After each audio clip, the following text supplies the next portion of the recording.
আচ্ছা, একটা প্রশ্ন যে নামের সাথে সম্পর্কিত। আমাদের বাবা মারা অজ্ঞতার কারণে নাম রাখছে ছোটবেলায়, দেখা যাচ্ছে সেটা ইসলামিক নাম না, বাট কোনো হুম, ইসলামিক অর্থবোধক নাম না বা শিরক নাম না।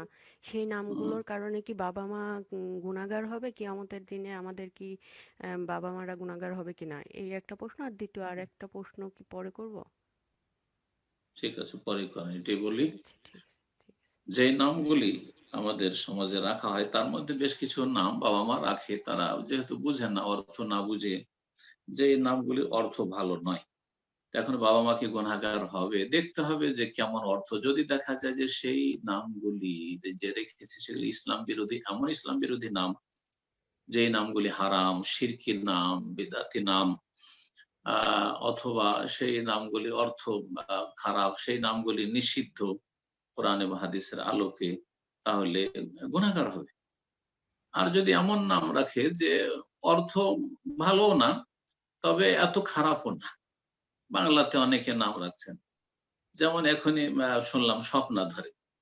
আর এইরকমই ধরেন মেলাগুলি নাম আমাদের সমাজে আছে। হ্যাঁ, মেলা নাম রয়েছে আজকাল, নতুন নতুন নাম নাম রাখলো, যেটাতে সুমন, সুমন রাখলো, আরবি না, বাংলা, কিন্তু অর্থ খারাপ নয়, কিন্তু খুব ভালোও না, মানে খুব ভালো না মানে কোন ইসলামিক নামও নয়। তো এইরকম যেসব নামগুলি রয়েছে, সেই নামগুলি বদলানো, পরিবর্তন করা কোনো আবশ্যক নাই।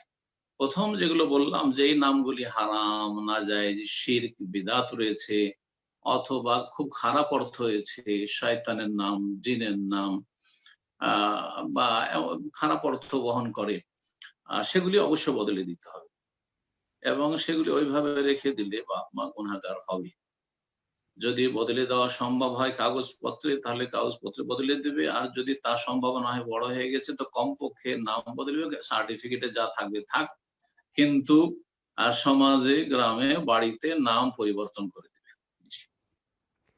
সেই আমার দ্বিতীয় প্রশ্ন, যে হচ্ছে আমাদের কিছু ছোট বোনরা যারা হচ্ছে ইসলামিক মাইন্ডেরই ফ্যামিলির, নামাজ কালাম পড়ে পর্দায় থাকে, বাট তারা হচ্ছে দেখা যাচ্ছে কোনো খেলোয়াড়কে খুব ভালো লাগে, বলে যে আমরা তো ওইভাবে ভালো লাগে না, তার ব্যক্তিত্ব, তার খেলাধুলাকে ভালো লাগে, ফেসবুকে সেই সব খেলোয়াড়দের বা হুম, কোনো আর্টিস্টদের ছবি আপলোড দিয়ে থাকে। হুম। এই ক্ষেত্রে আমরা বোঝাতে গেলে তারা প্রমাণ চায় যে এটা তো আমরা ওইভাবে ভালোবাসি না, তো এটা আমাদের গুনার কি আছে? সেই ক্ষেত্রে তাদের কিভাবে বোঝাতে পারি, আপনি যদি একটু বলতেন, জাজাকাল্লাহ খাইরান।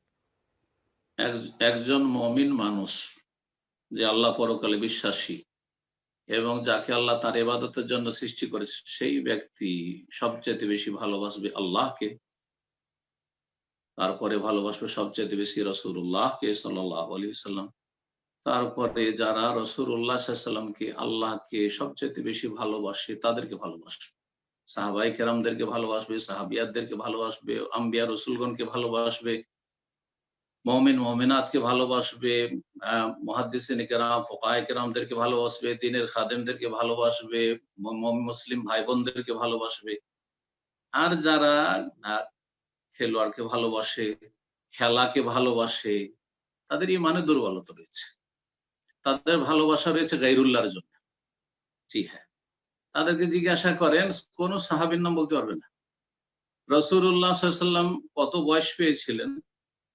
আ আর কখন হিজরত করেছিলেন? মক্কায় কত বছর ছিলেন নবুয়তের পরে? কত বছরে নবী হয়েছিলেন? আর মদিনায় কতদিন ছিলেন? কিছুই জানে না। কিন্তু তাদের দেশের হোক আর বিদেশের হোক, যেসব আপনার প্লেয়ার রয়েছে, আ সে যেকোনো খেলার হোক না কেন, দেখেন না তাদের সব বায়োডাটা মুখস্থ রয়েছে। তো এসব লোকেরা আসলে জাতিতে মুসলিম, জন্মসূত্রে মুসলিম, কিন্তু এদের ঈমান ইসলামে কোনো শক্তি নেই। এদের ঈমান ইসলাম অত্যন্ত দুর্বল। সুতরাং তাদের ভালোবাসা না আল্লাহ এবং রাসূলের সাথে তেমন রয়েছে, না আল্লাহ এবং তার রাসূলের জন্য ভালোবাসা রয়েছে। তাদের ভালোবাসা রয়েছে কুপ্রবৃত্তির জন্য। তারা তাদের মনের কুপ্রবৃত্তির অনুসারী। জি হ্যাঁ। এবং যারা কুপ্রবৃত্তির অনুসারী, তাদের আল্লাহ নিন্দা করেছেন। জি হ্যাঁ। তাদেরকে তাদের মনের পূজারী বলে আল্লাহ আখ্যায়িত করেছেন। আশা করি বিষয়টি বুঝতে পেরেছেন। এমন কোন খেলোয়াড় আছে বা খেলাড়ি আছে যে নেক, যে সৎ, আচ্ছা যদি নেক হয় তার ব্যক্তি জীবনে, ধরো 5 ওয়াক্ত নামাজ পড়ে লোকটা, দেখছেন খেলার মাঠে নামাজটা শুরু করে দিয়ে, এতে অনেকে ধোঁকা খায়। তার খেলা দিয়ে ইসলামের কি খেদমত হয়েছে বলেন দেখি? বরং মুসলিম জাতির কি খেদমত হয়েছে? ইসলামে তো বাদ দেন, পরে রাখেন, ইসলামের কথা তো আজকাল কেউ চিন্তা করেন। মুসলিম জাতির কি খেদমত হয়েছে বলেন দেখি? কি ফায়দা হয়েছে বলেন দেখি? দেশের জনগণ কোন উন্নতিটা করেছে? সে তার যে পেট পূজা করেছে তার খেলা দিয়ে, সে তার একটা ইনকাম সোর্স, সে সুখী হয়েছে, তার পরিবার দুনিয়ার ক্ষেত্রে সুখী হচ্ছে, দিনের ক্ষেত্রে দিন নেই, নামে মাত্র তাদের মধ্যে দিন রয়েছে। সুতরাং এই খেলা এবং যারা খেলে তাদেরকে কোনো ভালো মানুষ ভালোবাসে না, ভালো করবে না। জি, ইমানের দাবি হচ্ছে, তাকওয়ার দাবি হচ্ছে যে আল্লাহকে ভালোবাসবে, আল্লাহ রাসূলকে ভালোবাসবে, এবং আল্লাহ এবং রাসূলকে যারা ভালোবাসে তাদেরকে ভালোবাসবে। প্রত্যেক মুমিন মুমিনা যে যেখানে আছে তাকে ভালোবাসবে। আল্লাহ যেন বুঝার তৌফিক দান